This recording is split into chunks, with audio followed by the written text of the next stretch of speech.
The illustrious Jabba bids you welcome. I'm going to regret this. I'm Pete Mitchell. He's Peyton Jones. And this is the Church Planter Podcast, brought to you by Church Planter Magazine.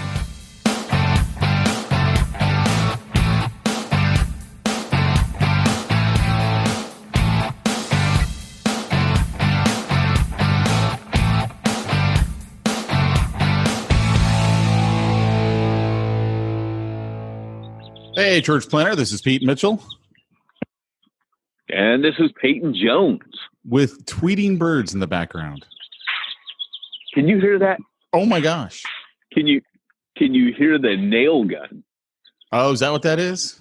Yeah, I can hear it. Yeah, there's a nail gun, and there'll be buzzsaws in a little bit. And we just had a bunch of lumber dropped off, so there was the doot, doot, doot, and all the hydraulics. And it's been kind of busy. You can probably hear this all there. Apparently working on your house. Around. Apparently working on your house is essential. Oh yeah. Yeah. My house is essential. You. Isn't that amazing? Yeah, no kidding, everything right? That's essential to us. It's like, yeah. And then if it's not for us, then we're like, oh, what are you doing over there? How dare you leave your house? How dare you go out? Well, so it's funny because I think the patience of the American people is wearing thin. I think that's beginning to show. And I think that people are starting to say, hey, if all the data is not matching up, what's going on? And people are starting to, words like civil disobedience are starting to kind of be floated around a little more commonly, which, if you remember, was Martin Luther King Jr. That's called civil disobedience. When people rise up and say, this is wrong, this is unjust, people's lives are being destroyed, and we're going to make a stand for this. So the media tries to portray it as it's all a bunch of, MAGA hat wearing rednecks that have no high school education and just don't believe in science. But it's actually just hardworking Americans that are saying, we want to work. Let us work. That's well, it's not just we want to work. It's we have to work. We need to. Like, yeah. And I've been saying this on two other podcasts since the beginning. The absolute destruction to people's lives over what we now know is statistically, it's not as big of a deal as they made it out to be. Like it's basically slightly worse than the flu as far as death rate. Now I imagine, understand if you get it sucks. I understand. That's the thing. Yeah. If you get it sucks. 96% of the people are going to be fine. The other 4% are really going to suck, might have to go to the hospital, and a certain portion of them are going to die. Most of them already had pre-existing conditions. I get it. It sucks. There's no two ways around it. But that's kind of what happens anytime you get sick. I mean, right.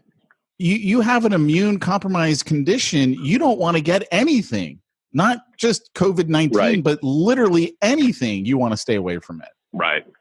But the hysteria and then the absolute destruction, like I literally cannot believe what some of these people are doing, some of these quote unquote cops. And I put that in quotes because, man, they are not serving and protecting at all. But there was an article, I believe it was in Texas. I could be wrong on that. It's two young gals, a 30-year-old and a 20-year-old, were doing nails and hair at their home because they needed to pay rent. I saw that.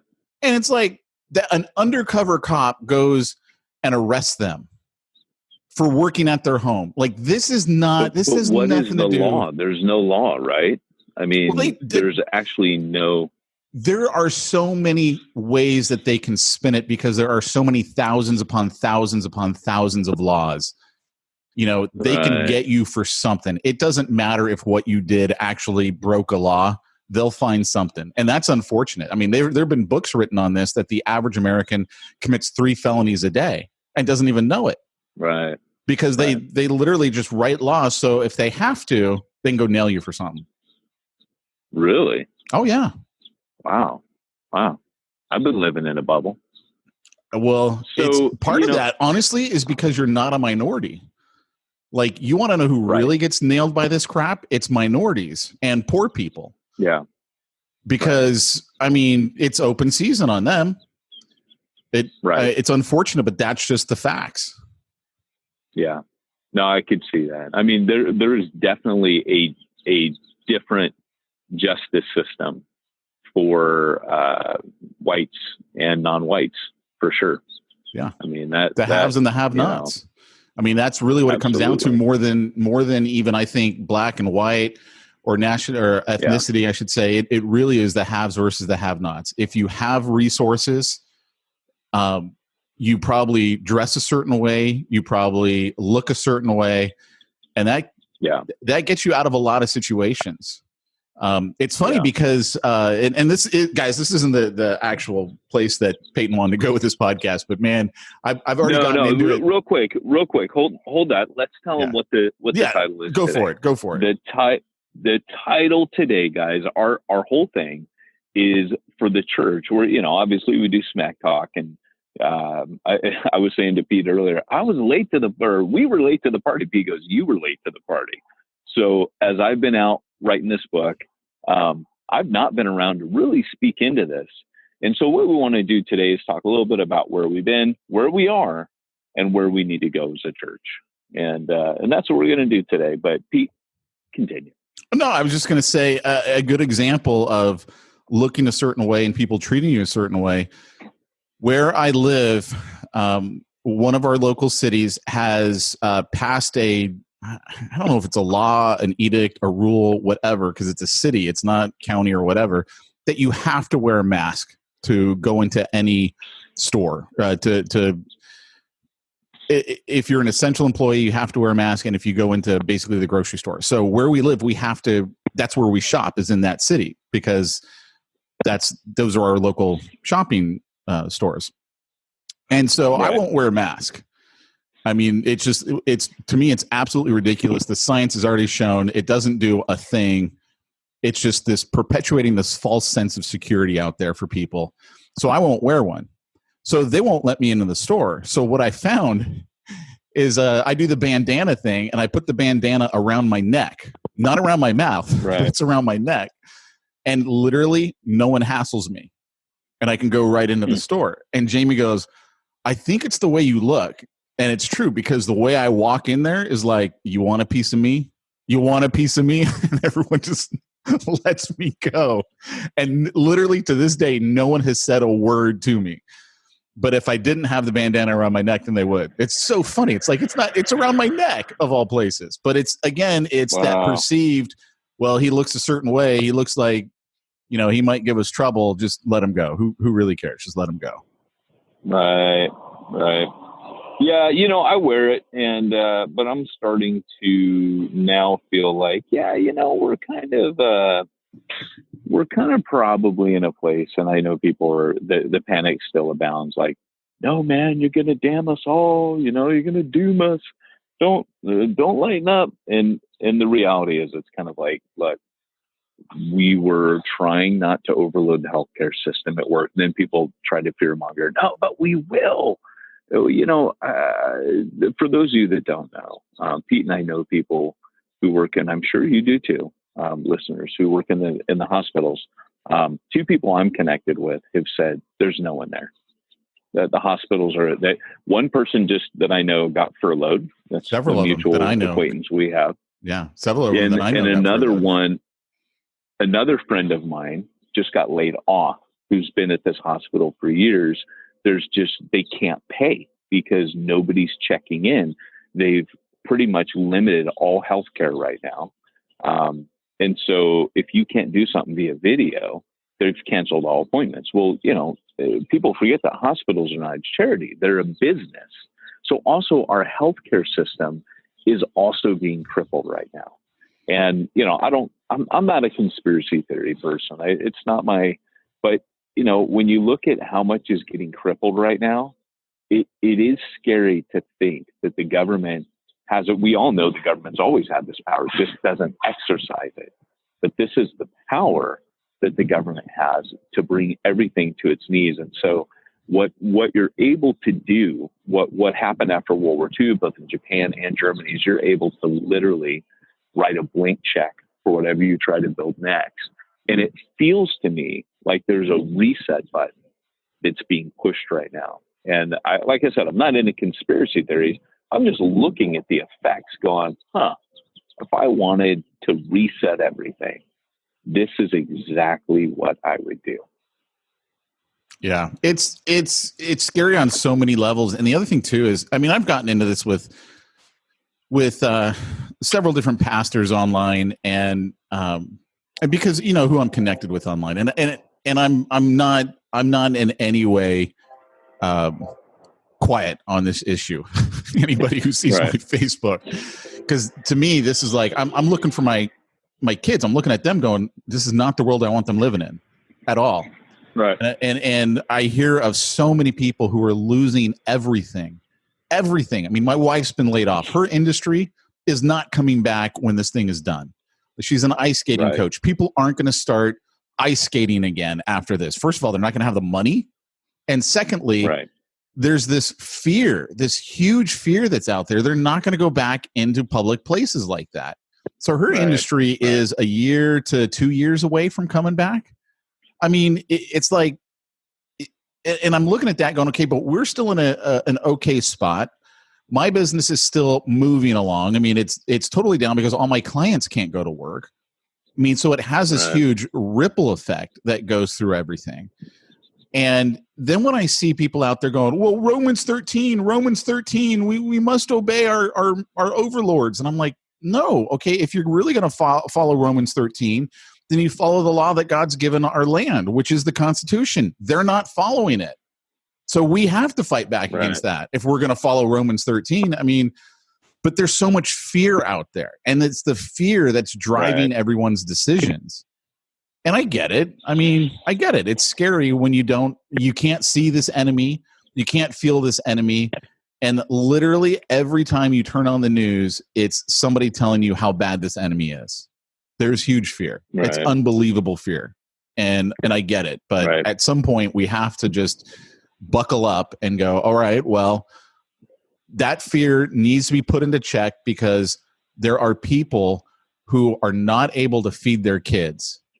They're not able to put a roof over their kid's head. And you're going to tell me that your fear trumps them? It doesn't. It doesn't even remotely trump them. Love your neighbor. If you're fearful, stay home. Nothing your neighbor does is going to affect you if you stay home. Well, I think when the church talks about social justice, and it's quite trendy. I heard Tim Keller the other day. He made a really good point. He said, Train, you get it loud and clear today. I really hope you're getting like double ply windows when you redo your home because, man, your train is loud. I for sure am. And but I love. Did you hear how he's composing a musical tune there? He was putting some artistic flair into that one. Nice. Did you hear it? No. It was pretty funny.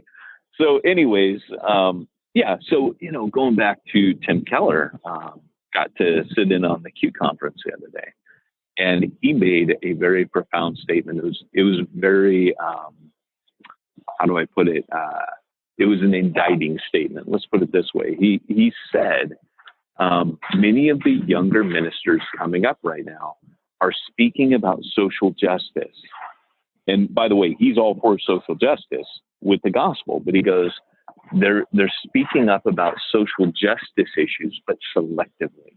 He goes, because they're not brave enough. They lack the courage to stand for all of the social justice issues. He said, like abortion.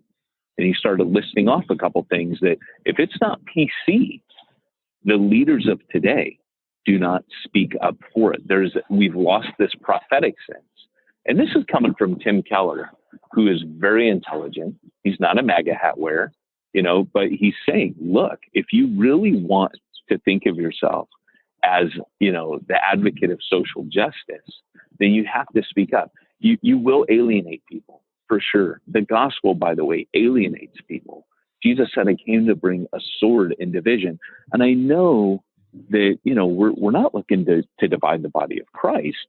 The body of Christ right now is dividing over secular issues.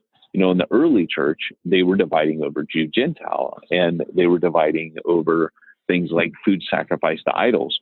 But those were theological issues. The church today is dividing over non-theological issues. And the interesting thing about what Keller brought out is he basically said, if, when it comes to social justice, you can't be selective if you're going to truly stand for social justice. And the reason I bring that up is because what you're saying, Pete, is a social justice issue. You're actually speaking, even though the media wants to spin it as something else, you're speaking up for hardworking families that are losing their jobs. Some are committing suicide. Like this is devastating people. Yeah. And it is a social justice issue. It is. And it's, I mean, on one hand, it's like, I look at this stuff and I ask myself, okay, what is God's plan in all of this? Because like you said, it's almost like we're seeing a giant reset button being pushed. And obviously there are people who are always going to take advantage of every situation they can, right? The old saying, never let a tragedy go to waste. I mean, there's always, and especially politicians. And I don't trust either side. Honestly, no. I believe they're both criminal, dude. Yeah, exactly. Dude, the way they both padded the funding for the crisis, the quote unquote, stimulus emergency. No, it was wrong. What happened was wrong. They stole from the American people.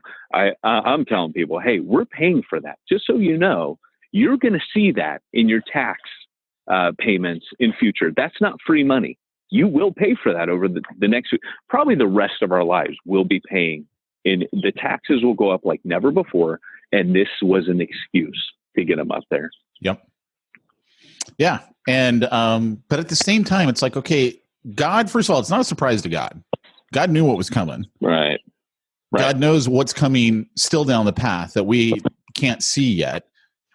And I sit there and I go, I wonder what God's plan is in all of this. Like, how's he going to use this to draw more people to him? Because he will. Right. More people are going to get reached. And I'm just curious. Like I'm I watch it as a spectator going, man, I'm really curious as to what's going to come down with all of this. Right. I don't know. Well, and you got people divided even on this right now. Some people are going to say, oh, we still need to social. I'm all cool for social distancing. I'm all cool for doing all that. But I guess for me, like when I look at the church, even I kind of think, like there's a point at which you're posturing as a servant. But when they tell us that we can go to the supermarket and obey rules, then churches should be allowed that same ability to gather together for worship. There's no way you can tell me that a church is less safe than the grocery store when you literally send 100% of the people into the grocery store and the church doesn't even have 10% coming into it. So it's like this does not even pass the smell test at all, which, to me, again, it comes back to this is a direct violation of the First Amendment. The protests that they're stopping people from doing and they're arresting people is a direct violation of the First Amendment. And I look at that and I'm like, okay, there's something sinister going on here. There's something evil going on. Well, churches are dangerous, my friend. Churches are dangerous. Absolutely. If you study history, the American Revolution was largely, historians will agree, largely started in the church. The churches were the ones that, particularly preachers, which is why the founding fathers said, look, there needs to be a separation of church and state. That's why they said you can't politically lobby, because they realized the power of the pulpit even back then. Had it not been for preachers back then who started saying, hey, we need to rise up. Well, that's not the American Revolution. That's not entirely accurate to history. So, be a little bit careful there when you say that, because there was no separation of church and state. That didn't come around until the 1900s when a Supreme Court decided for the first time ever to, like, you got to understand, our Supreme Court used to decide every decision, and they'd also quote the Bible prior to, I think it was I'll mess it up, so I don't remember exactly when it was. And then they said, no, there's a separation of church and state, and that's when it was created. So that was not what our forefathers had at all in mind. What they said was there can't be a government sponsored. Yeah, exactly. You know, you have the freedom to choose whatever religion you want. That was what they intended, which is true freedom. Like, you have to be able to, you can't be forced to come to God, because God doesn't force you to come to him. You have to be given that freedom to choose, this is what I want or this is what I don't want. Yeah. Yeah. And I'm not saying, when I say separation of church and state, what I'm saying is the actual religion, not being a state religion, because they understood that when the pulpit is owned by the state, it's you can't stop it. The church is probably the most powerful. So they wanted the institution of the church to be separate from the government. Right. And so, and part of that, you know, here's the thing is, if, you know, our founding fathers are more concerned about tyranny than ever. Today, the pulpit is the media. Nobody, you know, they had newspapers, magazines, all that kind of stuff back then that circulated. They had printing presses, but the media today is the pulpit. You can see how powerful that is. The secular pulpit is the media. So, you know, it's a propaganda machine, and the church could easily become a propaganda machine. Now, I'm not saying it is. In its best, you've seen things like the civil rights movement, where, you know, again, the church being the central figure of that, actually mobilized the marginalized in America to actually cause a social revolution. Charles Colson, in the book The Body, talks about the fall of the Berlin Wall and the overthrow of communism in the Eastern Bloc countries was largely due to the movement of the underground church. And so when you're talking about the power of the church, it's huge. One of the first things you would do is you would get rid of the church, because it's something that unites people in a stronger bond than anything else, including being an American citizen. It is the number one most dangerous institution. Do you think they actually fear the church like that? Like, I'm just wondering, because most of our politicians, they don't even. No, I don't. I mean, like, the church is an afterthought, and for good reason. I mean, the church today is, I mean, it's disjointed. It's infighting. It's, you know, it is hardly a force that stands together. I wonder if they even. Think I don't know, man. Like I don't know. I think the church is a threat to some. You think? And not to others. Yeah, I do. I do. I think that the church is seen as a powerful force politically. But I'm not even talking about that. I'm just talking about, apart from like the religious right wing, the church has this huge power of potential, right? Like it is the thing that unites. Like if I talk to you, let's just take it out of Christianity for a second. Let's talk about if the number one religion in America were Islam. Now, talk about, you know, the government, and look at in any country in the world where Islam is the dominant religion. How much of a factor or force is that? Well, whole governmental regimes are overthrown because of that. So religion is a huge force. And I guess what I'm saying is, no, that's true. Do I believe right now that the government is literally trying to shut down, like that's the agenda? No, I don't. But I do think that it's interesting that pot stores are open, but churches are closed, right? Liquor stores are open. Now, I know it's because of taxes, right? They don't get taxes off the church. But you can't tax a nonprofit. It's not these other things are how the government gets its money, pot stores, all that. But my point is, at a certain point, the church kind of has to stand up and find its voice and say, you know, we're cool up to a point, but we have a right to worship now. We will cover up like we do at the supermarket. We will stay 6 feet apart. I would love to see churches starting to meet 6 feet apart. And when I talk about civil disobedience, right, keep in mind that the American Revolution and the Civil Rights Movement were both cases of civil disobedience. Yeah. Because the church rose up and said enough. You know what I also find interesting is the American Revolution. There were many in the church who cried Romans 13 then. You know, we got to stick with King George, Romans 13. Right.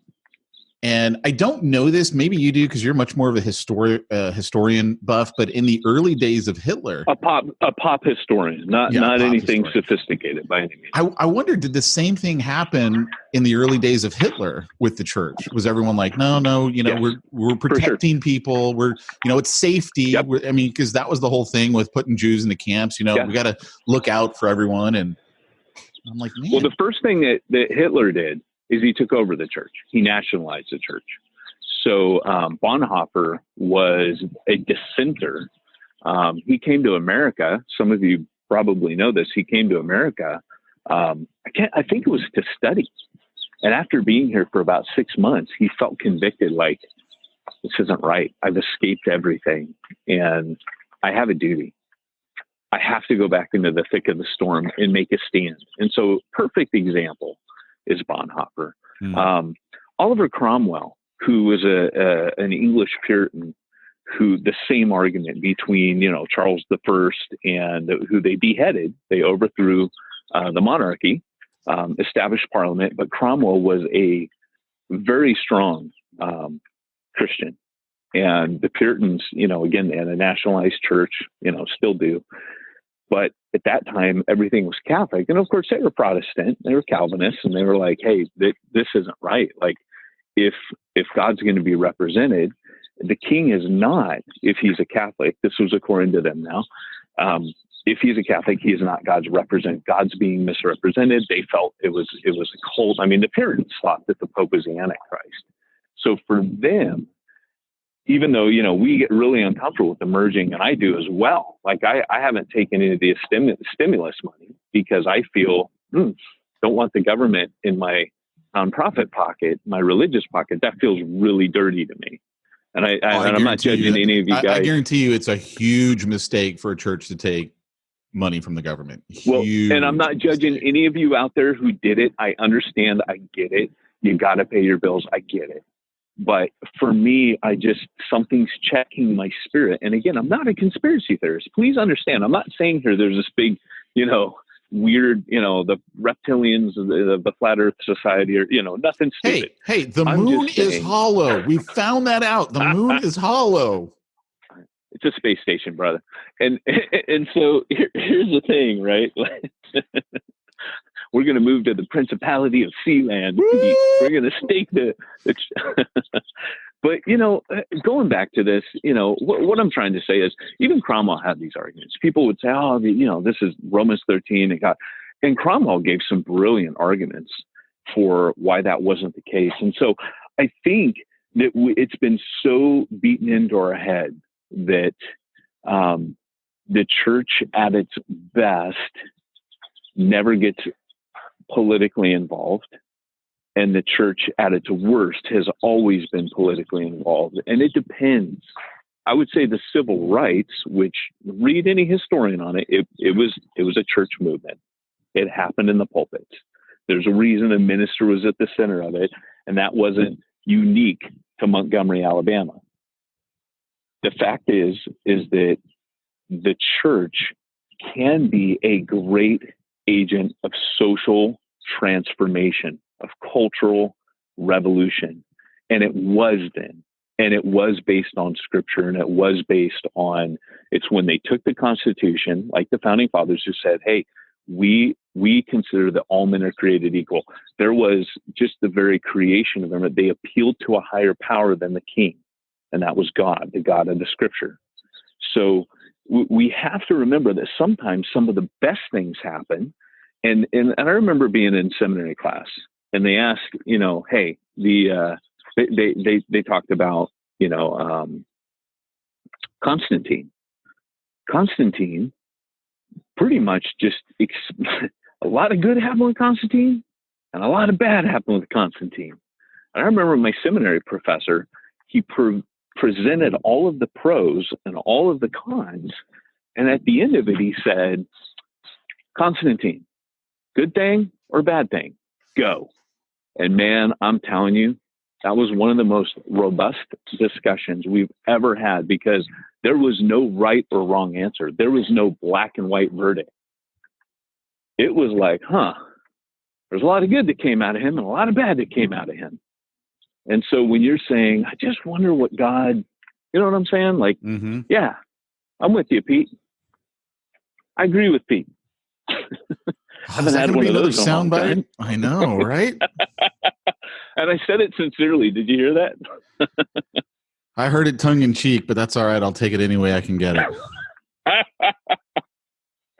Oh, it's rad. So, anyways, so how do you I'm think enjoying the church, this conversation? Right? How do you think the church should be responding? I believe right now that the church needs to be lobbying for its freedom.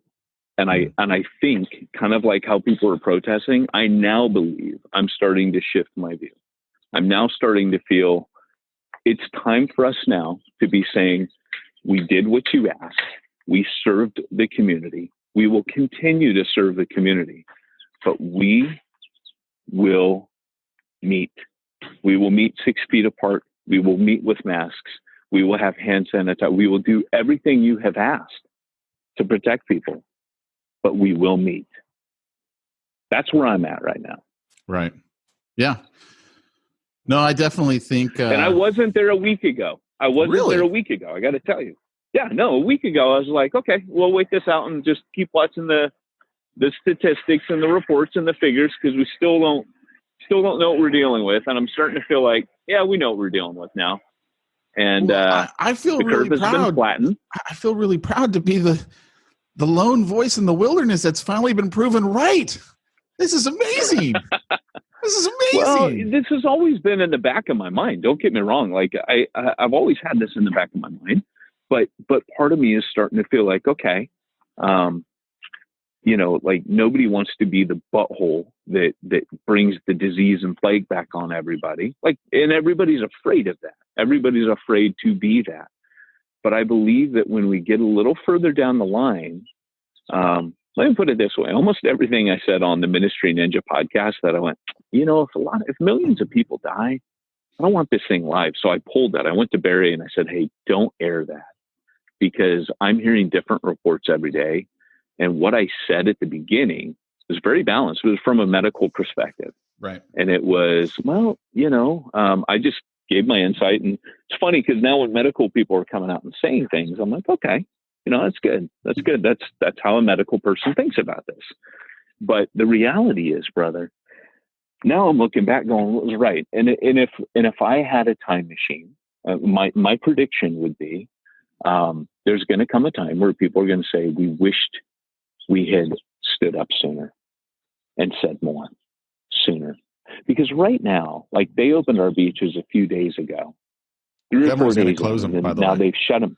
The governor shut them again. The governor is he's basically going to issue an order to close all the beaches and state parks in California. Right. Because people are violating his order, and he is so bent out of shape about that. Right. Right. And it's really not about that. The fact is that we are happy as a people to protect one another. We are happy as a people to not infect people. And I think if we follow the rules, all is well. But yeah, I'm in the camp right now where the church needs to meet. I just heard a mic drop. I don't know if you heard it, but I heard a mic drop. Welcome to the dark side, my friend. We've been missing you. I felt like I was the only one. I thought I was alone in the world. No, it's just no. I get it. I don't know. I look at everything that's going down, and I don't know what's coming, because you have really what it feels like is, here in California at least, it feels like the governor is so bent out of shape that people are defying him, that he keeps extending things and making it worse. I mean, basically saying it's going to be months, maybe a year before churches can reopen. Right. No, and it's the uncertainty that people, if we had a very clear, like if he said, look, September, everything will be open again, people would say, okay. Yeah, but I don't think so, because you can't survive that long. Like, Here's the thing that these No, I get you. politicians don't get, because they haven't worked in the real world, many of them ever in their lives, or it was so long ago, or they were an employee and they never understood like running a business. I was watching the news, I think it was last night, and they interviewed this gal who had a high-end restaurant in LA. And, you know, she was talking about, well, yeah, they're telling us we have to social distance in the restaurant 6 feet apart from each other. She's like, but that doesn't work. That means I can only put 30% of the people in here. And she goes, they don't charge me less for my meat. They don't charge me less for my rent. The only way I make this thing work is to pack my restaurant. This doesn't work. Right. And they either don't get it, they don't care, or they don't know. I don't know what it is, but they are literally deliberately making decisions that are going to adversely affect millions upon millions of lives. Like I've said this on the other podcast that I do. We're entering into a depression worse than the Great Depression. And don't let anyone tell you otherwise. It is not, we are not going to get out of this without serious pain, because you cannot take that many people out of the workforce and then just go, oh, everything's going to be okay. They can still somehow feed themselves because we've got food banks. They can somehow pay their rent. How they can't pay their rent. They can't pay their mortgage. What do you think is going to happen? It doesn't work. The system doesn't work unless you let us live our lives and take our risks. If you're afraid, stay home. I get it. Stay home. Right. But you have to let everyone else we live. would isolate the sick. This is the first disease ever where we've isolated the healthy. This has never happened before. So this somehow somebody came up with a solution that was a first time ever. It's not that we've had a first time ever disease that's wreaked havoc on humanity. This is the first time we've dealt with it this way. And, you know, arguably some would say it worked. I mean, look, you know, nothing happened. But again, that's being called into question. My prediction was that over time, that data would present, because our biggest problem in the beginning was a lack of data. Yeah, and I was totally happy in the lack of data, because that's a two-edged sword. Always you want to err on the side of caution. So I was in support of that. Like, hey, let's err on the side of caution in case it is the big boogeyman everybody thinks it is. But now that we're starting to get the idea that it's not, right, to continue on with the charade is a farce. And so, you know, and that's where I think the American people, their patience is wearing thin. And they're starting to say, look, we knew sacrifices would come, but hey, what's a job compared to your life, right? Like, okay, I'll do anything. Like Job says, you know, to save my skin. You can take everything from a man, but you know, he still has a skin. And so God goes, well, yeah, you can go mess with his body now. But you know, the reality is we're in a place where now we've got to start thinking about, you know, kind of like you're saying about the economic devastation. We've got to start thinking now about the pastoral issues. You know, if people can't get to the church, and the church can't get to people, like that's my biggest concern, by the way. I've never been a four walls kind of church guy. You know that about me. My biggest concern is we can't get to people who need us. Does that make sense? Almost everything that I want to tell the church they need to do during this time, I can't tell them. I can't tell them to go do these things because they can't. There's a stay-at-home order. They can go grocery shopping, they can buy pot, they can buy alcohol, but they can't even go over to their neighbor's house.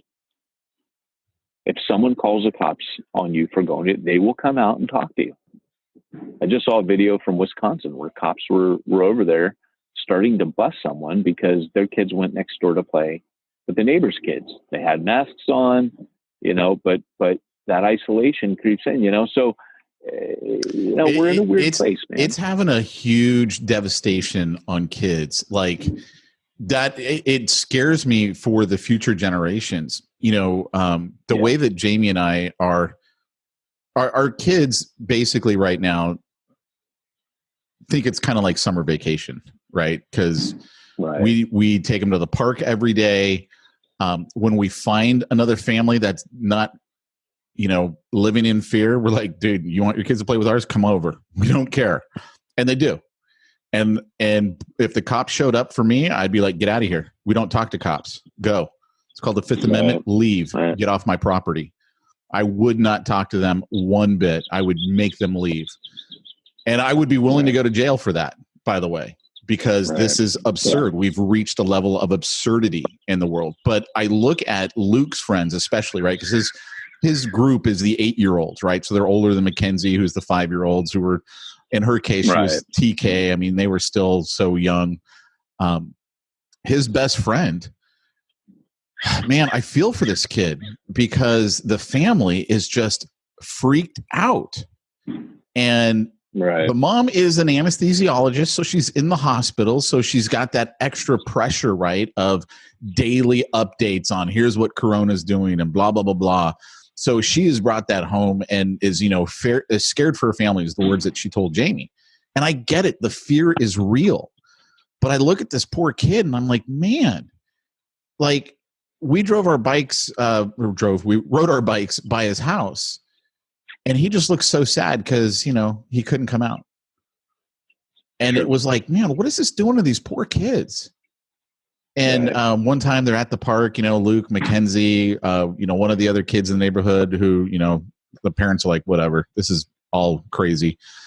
And the kids are all playing. And then, there comes his best friend walking with his mom with the masks on and not able to go play with the kids because she's too afraid. And it's like, what is that going to do to these poor kids, man? I mean, what's going to happen to this future generation? I don't know. Like the long-term effects of this, what it's going to be. But we're in for a bumpy ride ahead for sure. I don't know. Yeah. Yeah. So, it's like I said, I think that people are there's a lot to this. There's a social justice aspect. There's the churches needing to be advocates for the worship of God, kind of almost making a prophetic stand. If you look at the prophets in the Old Testament, they stood up when the kings were like, people call it nowadays speaking truth to power. That's the phrase. But saying, hey, look, we're not going to make anybody sick. We'll obey the rules that the doctors, the medical people will function under the guidelines of the experts that you're allowing other businesses to operate under. But we need to meet. And I just think being an advocate for people who are going to need worship, I actually believe right now people are more open to the gospel than ever before. Really? And so I do. I mean, the people I'm in touch with right now, like, brother, I got to tell you, like, because I got building going on, I'm sharing the gospel all the time with the guys on my job site. And a lot of my friends that are ministers are leading people to Christ. And just like Paul Percy the other day. Yeah, I'll mention his name. He was Paul's like a hair's breadth from leading his own manager to Christ, and has been for months having ongoing conversations. The other day, they sent him out to another store for a day because the guy's just like a rising star. He works so hard, and they love him, right? Like he went to upper management pretty quick, and he's one of our church planters in New Breed Network, and planted in Stan. We've mentioned him before, and but anyways, he went over for a day and he led this guy to Christ. And there's just a receptivity right now, as much as we're talking about this and things are unsettled. People are starting to ask the bigger questions right now. And, I think it's a really opportune time. So part of me, like I said, I'm an advocate right now for the gospel. I think that the gospel needs, not that meeting in a church building will do it. Don't get me wrong on this. Like I said, I'm more concerned that we can't go to them than they can come to us. You follow me on that? Mm-hmm. Yeah. So, but I know we didn't get to our topic, which is often, right? Like sometimes smack talk bleeds so far in, but hopefully this will frame the conversation we're going to have over the next few weeks, because maybe we get this stuff out of the way right now. And next week we come back and we talk about, okay, this is where we've been. This is where we are. This is where we're going. Yeah. Because I think we can build on this. But you're hearing the opinions of two guys, by the way. Pete and I never think. And like I said, my opinion just changed this week. If you disagree with us, you're wrong. That's all. That's all they need to know. Well, my opinion might change again in the next week. I mean, that's been the really strange thing about this. That could be for you, but I can guarantee you my opinion pretty much isn't going to change. Like, I believe that we need to have the freedom to self-isolate. You don't force it on people. And right. I mean, to me, that's what I don't have a problem at all with people self-isolating, staying, in their home. Go for it, right? It's kind of, to me, it's the same thing with guns. I like guns. I have fun shooting. I don't care if someone else doesn't like guns. I was talking with someone from Refuge Long Beach, I think it was last week, and I know how he feels about guns. And I'm like, dude, I don't have a problem with you not liking guns. Like, I think that's cool. To me, that's freedom. You have the freedom to not like guns, to not have guns, to not shoot guns. I'm totally cool with that. And the same thing with staying home. I'm totally cool if you want to stay home. But you don't get to force that on someone else. Your sense of security, which is a false sense of security, by the way, does not entitle you to force it on someone else. If someone else wants to go to work, take the risk, possibly get sick, that's on them. And they have the right to do that. And that's all there is to it, as far as I'm concerned. They have the right to do it. People have the right to make bad choices, whatever that choice might be. Now, I don't personally think it's a bad choice to leave your house. I do it every day. I do it every chance I can. I don't wear a mask, right? I do the bandana around the neck, and that seems to get everyone off my case. That's my choice. And if I get sick and if I die, it was my choice. And I'm okay with that. I'm totally okay with it. Yeah.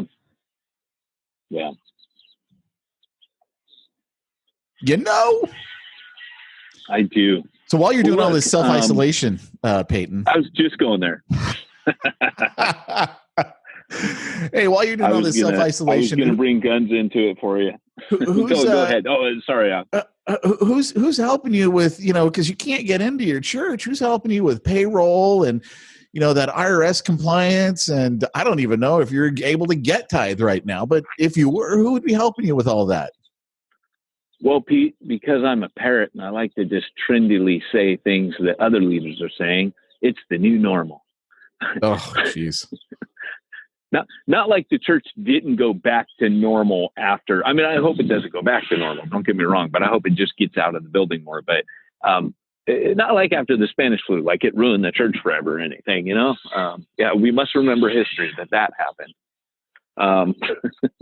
I don't know enough about that, so I can't wait to hear that story.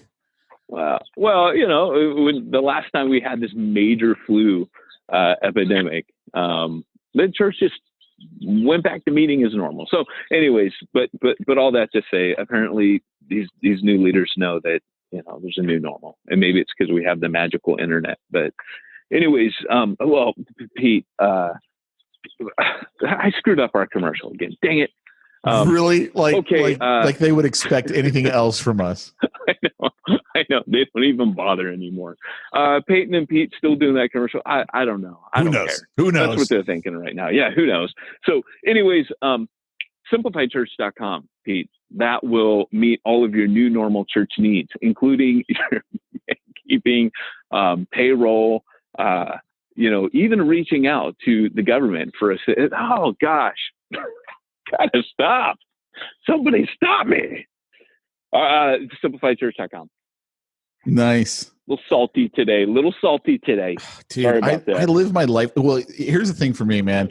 I wake up in the morning. I sleep with my cell phone right by my bed. I go into the bathroom to take my shower. And as I'm doing my morning constitutional, I'm checking Facebook. And I started getting into it like literally at 7 a.m. with my mom on Facebook.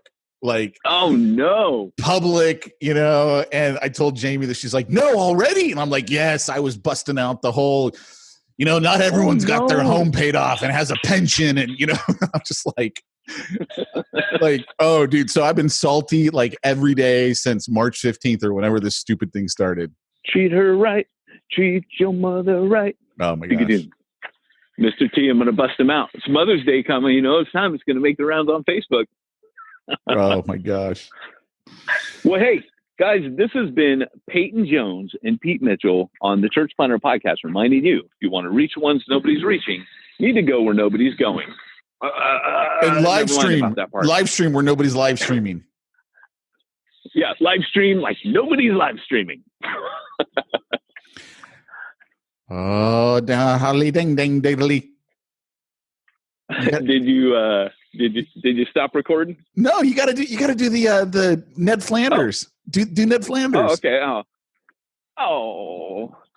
How's he go? How does he do it? Ding diddly, gotta be nice. Diddly diddly. They did their best. Shaddly diddly. Oh, diggity ding dong hell crap. That whole thing memorized. Yeah. All right, guys. Shaddly diddly. We'll be back when we're back. We'll talk to you then. Take care.